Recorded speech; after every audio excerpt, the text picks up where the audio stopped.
Highs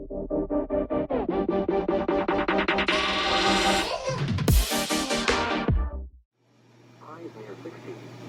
Monday night, partly.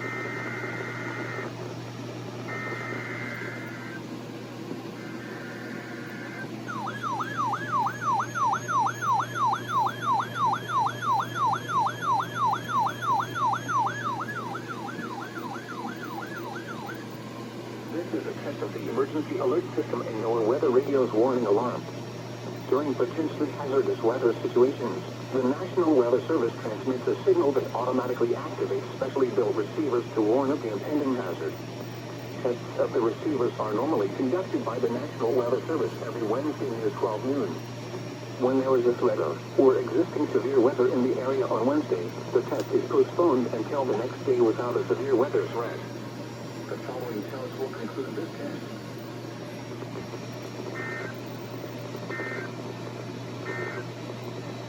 The forecast for the southwest.